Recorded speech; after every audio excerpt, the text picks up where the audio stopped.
Tantor Audio, a division of Recorded Books, presents Grits in the Graveyard by J.L. Collins, narrated by Tiffany Morgan.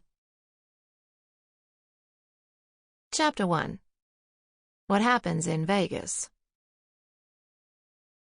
Illusions are to amuse the mundane mind, while real magic is used to ensnare an enlightened mind in possibilities.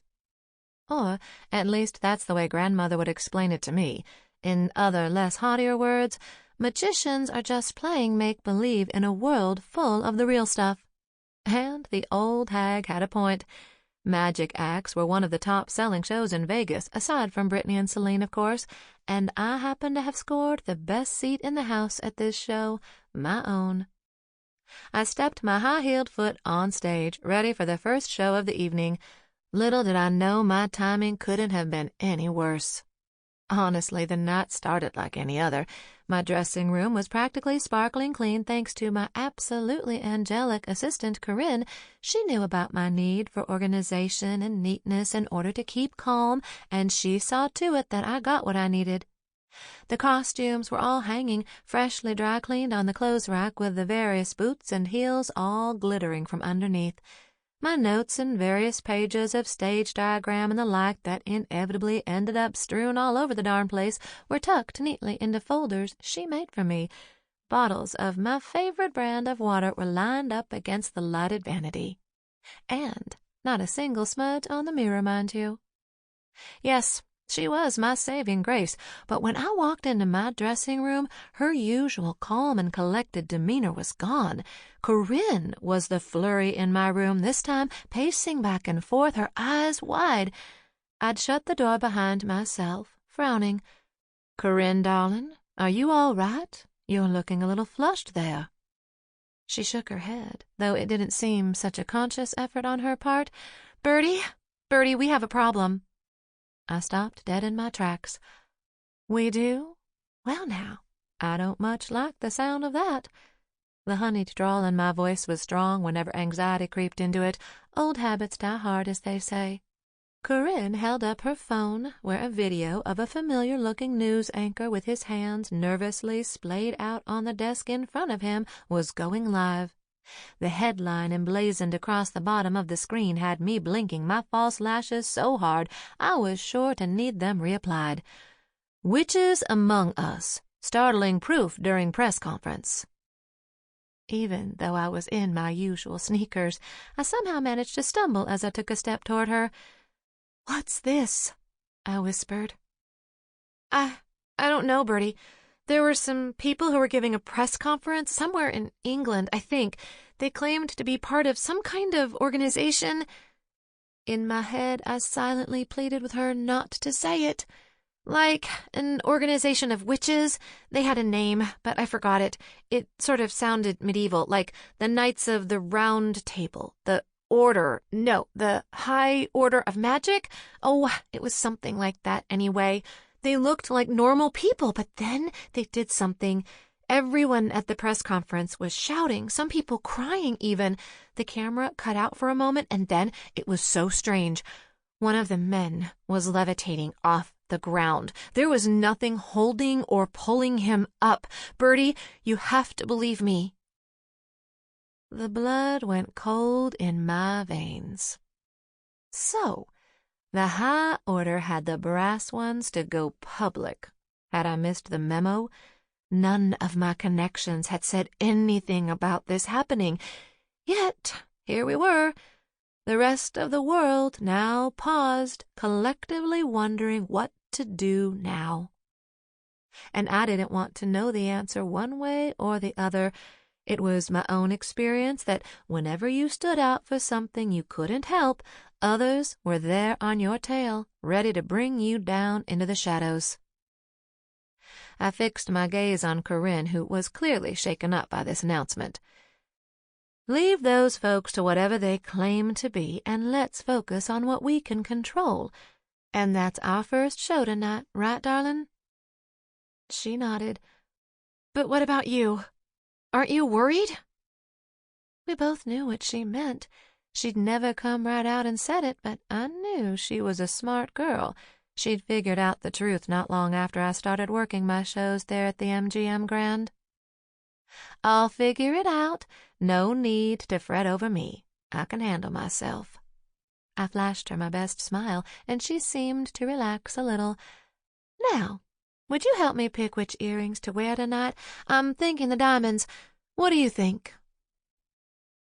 The thunderous applause had welcomed me as I'd pushed past the curtains and stepped into the spotlight. The thrumming, deep bass echoed throughout the MGM Grand's $1,000,000 sound system, followed by the same ethereal tune that announced my arrival to all the good folks who came to see me and my tricks. And I stood there under the heat of the stage lights, ready to dazzle them all. Well, that was my intention, anyway. I was all ready for my set. The lights were on their cues perfectly, and I waved at everyone in the crowd. "Well, hello to all of you fine people tonight," I shouted into the lav mic pinned on my collar. "I do hope you prepared yourself for a night of exquisite fun." I smiled at the cheers. Not that my ego needed more stroking, of course, but all the same. Despite the worry starting to gnaw on the other thoughts in my brain, I put on one of my best performances yet. The illusionist in me soaked up the gasps from the audience like a sponge ready to be wrung out. They oohed and awed throughout much of the show, and I'd wiped at my forehead for a moment to ease into the next trick, the words on the edge of my tongue. Then the boos came. I'd had a few of them here and there over the nearly 4 years I'd been here in Vegas. Even though half the Strip's occupants were drunk after 5 p.m., they were mostly polite to me. But these were different, louder and echoing throughout the theater. It was like the whole atmosphere of my show had changed. There was a low chanting I couldn't quite pick up spreading across the streets. Others were looking around, bewildered, turning in their seats and whispering to each other. I blinked and wiped at my forehead again, shielding my eyes from the bright spotlight to see just what the heck was going on. "Get on out of here. These other kind people paid good money to be here too, you know." Which?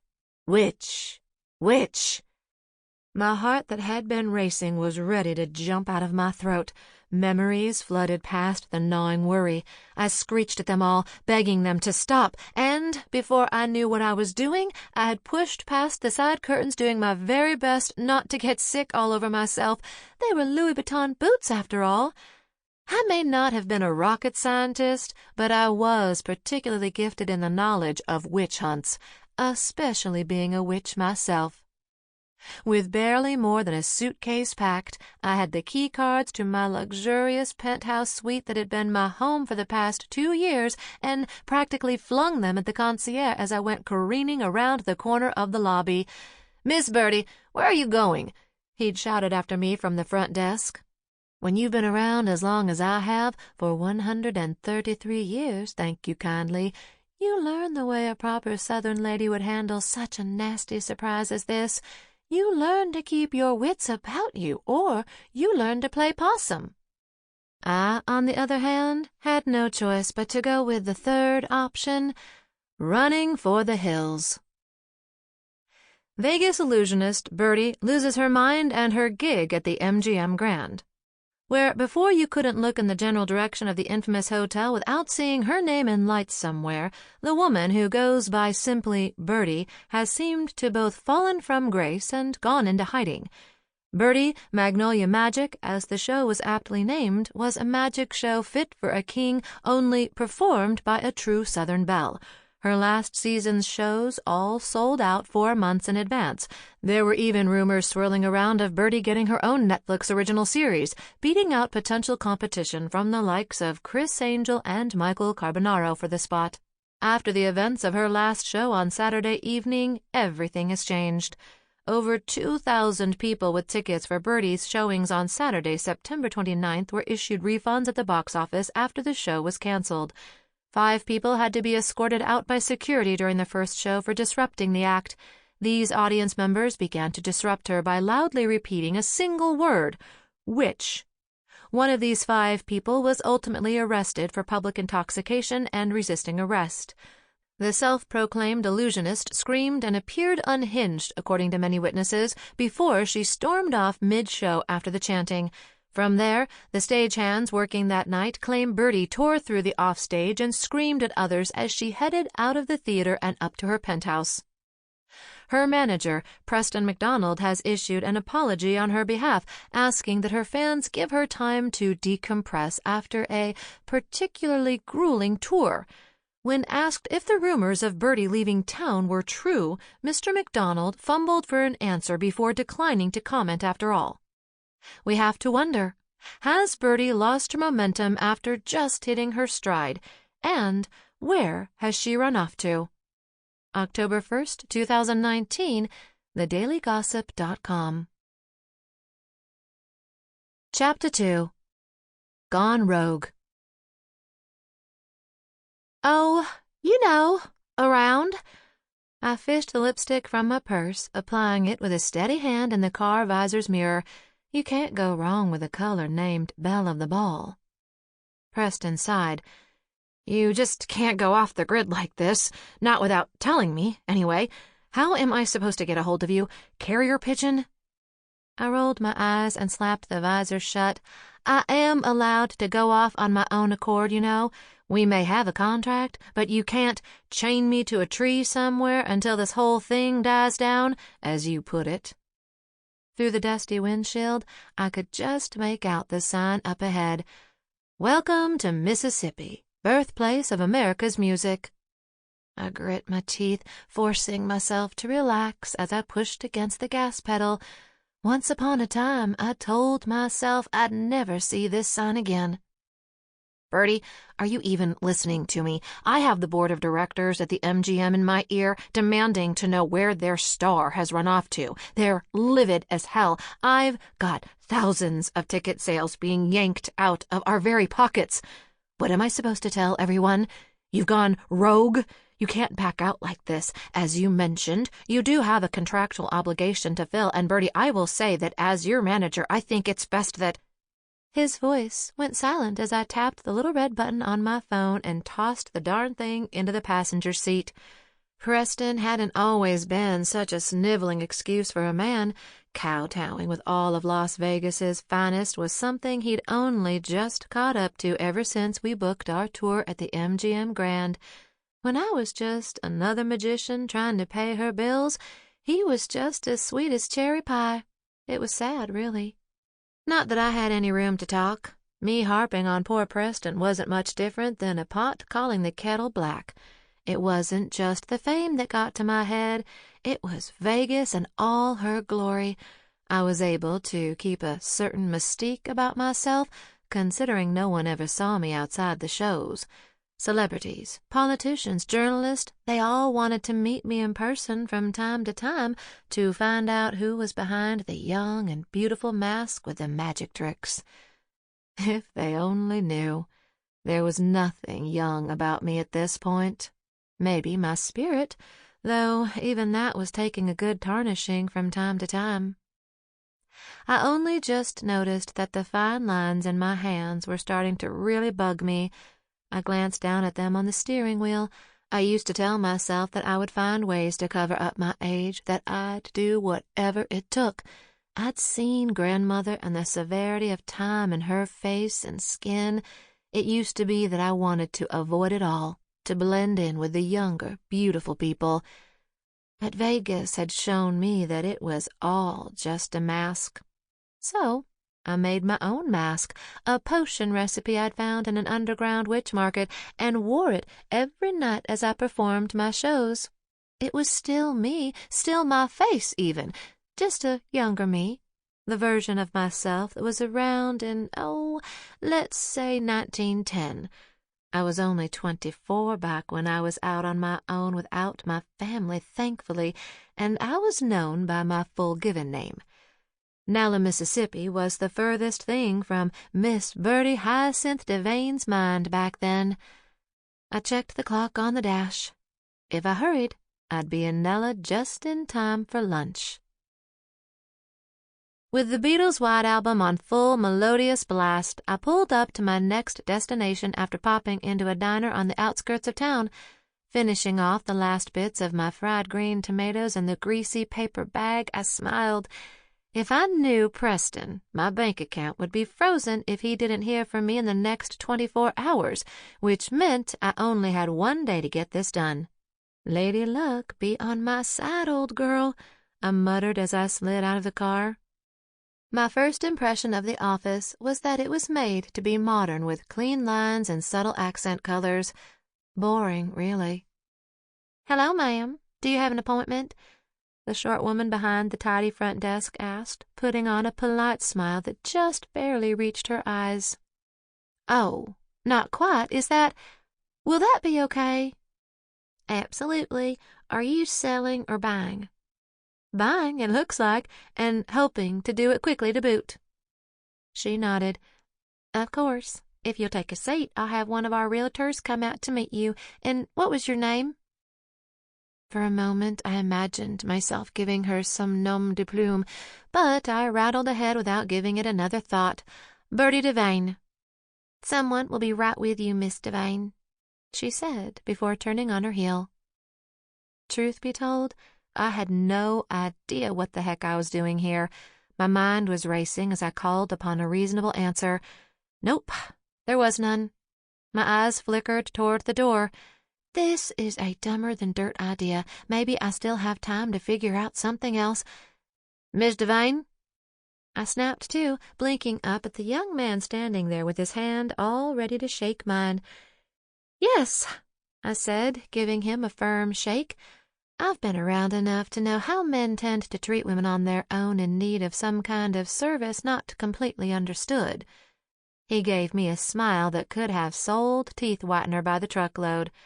"Wonderful to meet you. My name's Gregory Barnaby. Grace says you're looking to purchase a property?" I stood up tall. Chalk another tally for Christian Louboutin. These boots were made for this very occasion. "I am." He gestured for me to follow him into the office, where he went over the usual rigmarole. As rude as it may have been to Mr. Barnaby, I was only half listening. Something was pushing me to hurry up this whole process, and I knew better than to go against my gut. "If you're free, Miss Devaine, I can show you some more properties as alternatives. You're sure you want to only look here in Nella, not in any of the surrounding areas? If you're willing, we could maybe expand outside the county too." No, that'll be all right. I know exactly which property I'm interested in, as I've shown you here," I said, pointing to the printout he'd done for me. "I don't even need to take a look first. I'm willing to buy it up now without all the hassle, if you please." He made a funny face, but shrugged and leaned forward over the small stack of papers on his desk. "The Hampton house it is, then. It's in need of renovations, and the coding inspector for the town will need to come out and take a look at it before you sign the dotted line. But as it's been unclaimed by the former residents, the town has it up for auction within the next few months, unless you are absolutely sure this is the house you want, sight unseen." "I am absolutely sure. This is the price, correct?" I glanced down at the printout. He nodded. "Yes, ma'am." The smaller plantation home in the photo didn't look much different than it had in 1901, with the exception of the paved drive and dilapidated shutters hanging off their hinges, of course. "Let's call the good inspector. I've got a mighty large check to write, it seems," I added smoothly, itching to get this show on the road. "Certainly." Mr. Barnaby tucked something into his blazer's pocket and smiled. "After you." With my fingers crossed, I waited for the bank's say-so at the table. It's funny how things can move so fast and so slow at the same time. Back in Vegas, life was like riding a rocket that exploded into the brightest fireworks you've ever seen, only to come crashing back down from each flight. Here in Nella, however, life moved slower than molasses. Except for apparently buying a beat-up old house on its last leg. I found this out a few hours later. "Well, Miss Devaine, it looks like you got yourself a deal." Mr. Barnaby tapped his finger to the blue file containing all of the Hampton house's important information.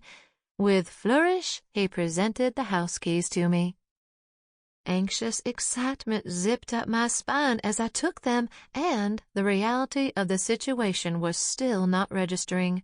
I just bought a house, and not just any house, but the house I'd always dreamed of, growing up on the poor side of Nella just past the train tracks behind the church.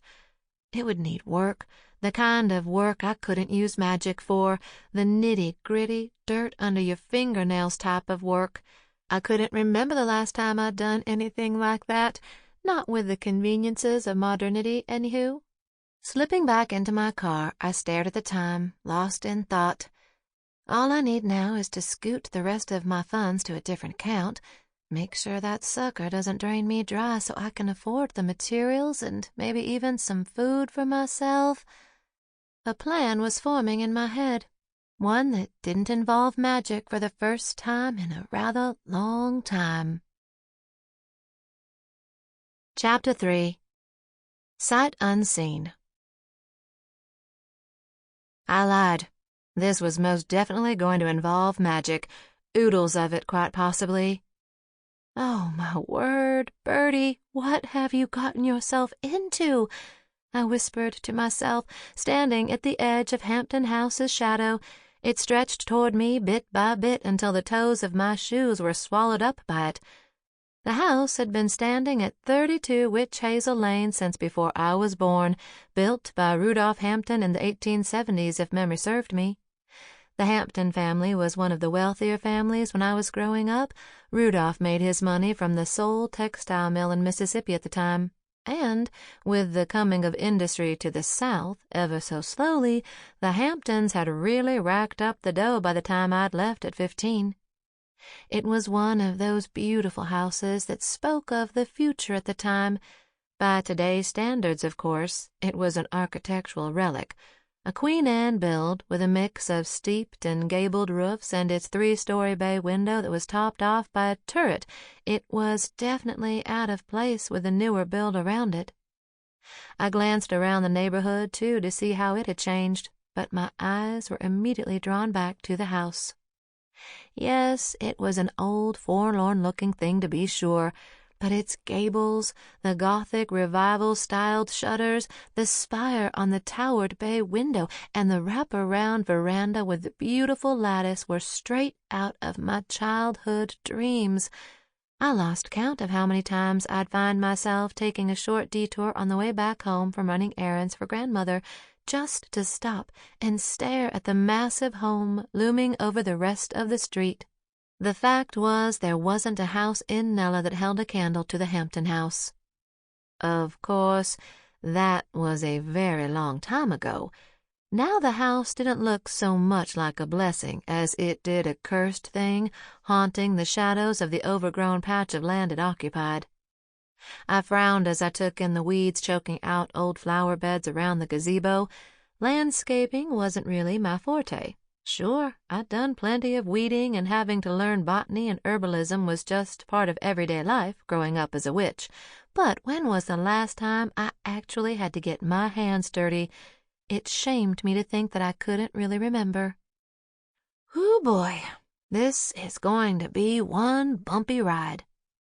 With Gregory due tomorrow evening to help me finish up the last of the deed paperwork, I had all day today and most of tomorrow to take a good look at my new abode. I slammed my old Mercedes trunk shut, threw my duffel bag over my shoulder along with my purse, and yanked the suitcase over the curb. I took stock of everything that caught my eye that needed fixing. Of course, the grass was in need of mowing. The moss-covered fountain looked like it hadn't been churning out water in decades, and the gazebo's roof had a stray tree limb jutting out of it. Me and my suitcase both nearly flipped over as it snagged on a tree root breaking through the sidewalk. I mumbled to myself and kept trudging up the stairs, where I took extra caution with my steps over the warped wood. At one point, Hampton House's roof and steps had been a lovely shade of green, but now they looked dull and washed out. Fishing out the key from my purse, I couldn't help but wonder if this wasn't my biggest, most recent mistake. No, child, marrying Ronnie was a mistake. This is a new adventure. I said aloud, knowing full well no one was around to hear me, one of my quirkier quirks. The screen door was caked in rust and dirt and nearly hit my rear with a tight coil of it as I pulled it open. Shoving the key in, I twisted it and gave a gentle push. The main door creaked open with a groan like it was yawning awake, giving way to the foyer. I sucked in a quick breath. Talk about a time warp. The old floors had been polished new, even under the layer of dust. The wood trimming had all been refinished at one point. Careful not to drag my suitcase across the floor, I picked it up by the handle and placed everything on the empty bay window, missing its cushion. Dusting my hands off, I pushed my sunglasses back up over my head and took a real good look around. Lordy, this place was in need of some serious TLC, and it wasn't the kind I could so easily afford anymore. I'd have to be frugal as all get out if I wanted to make this place into what I always imagined it to be, with the added modern conveniences like central AC for starters. There was no way I was willing to spend a single summer day in Mississippi without that. Luckily for me, as I walked through the foyer and into the formal dining room, I noticed the thermostat gathering dust on the wall. I'd already been down to the utility office downtown to set up my water and electricity for the place, and when I tapped on the little white box, I was happy to see it light up. Yes, I think that'll do just fine. The rest of the house was in pretty good condition, minus the general dinginess and griminess of the place. I shuddered to think what caused the fist-sized hole leading in and out of the large pantry in the kitchen.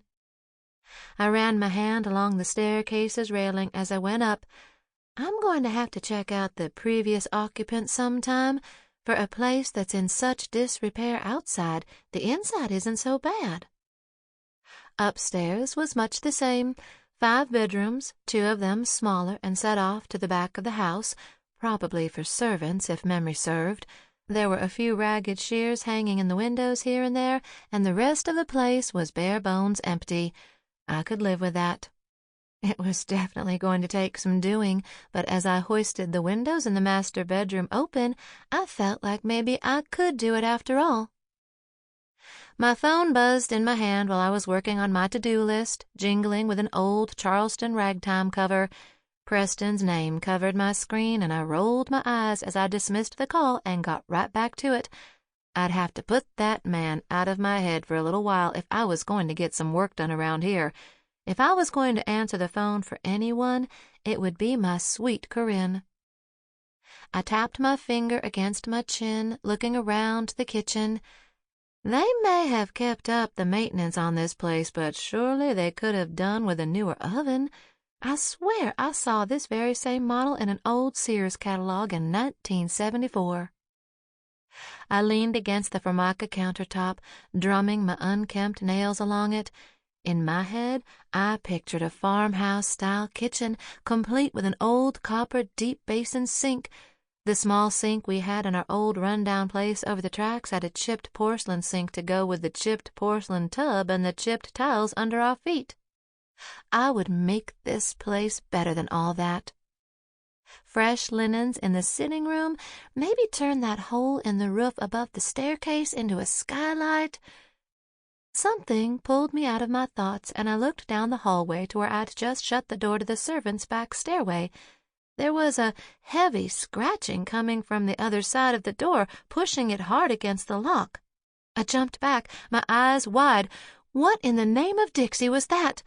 Quickly looking for the nearest wieldable weapon, I grabbed one of the only things left in the house from the wall, a former gas-lit sconce, and held the heavy brass thing over my head as I crept back down the hall. The scratching continued, this time followed by a piteous whine. I frowned.